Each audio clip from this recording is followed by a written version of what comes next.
On voit depuis le 7 octobre se développer, se libérer une forme d'antisémitisme débridé. Je pense que les responsables politiques, les partis politiques, ont une responsabilité pour mettre des digues, pour empêcher qu'un certain nombre de discours se banalisent.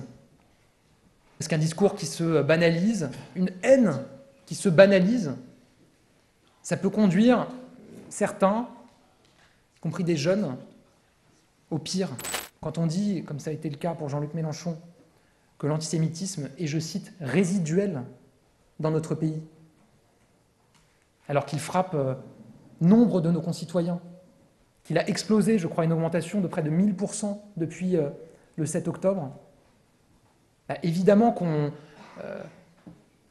laisse se banaliser un discours, une haine dans le débat public. Quand on investit des candidats, j'ai cité notamment M.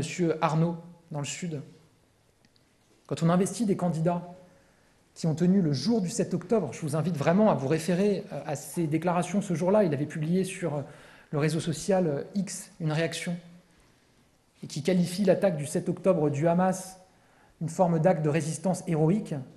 Bah, évidemment qu'on a une responsabilité dans ce qui se joue dans le débat public. Et je vais vous dire aussi, on le voit du côté de l'extrême droite du Rassemblement national, il y a dans leur rang, hélas, des personnalités antisémites. Regardez là, en quelques jours seulement, 2 de leurs candidats nouvellement investis aux élections ont été identifiés pour les propos qu'ils ont tenus contre les Juifs. J'ai cité un député qui a siégé pour le Rassemblement national depuis 2 ans à l'Assemblée nationale, qui se représente, qui il y a quelques années tenait une librairie négationniste, dont le nom avait été choisi en hommage à Maurras.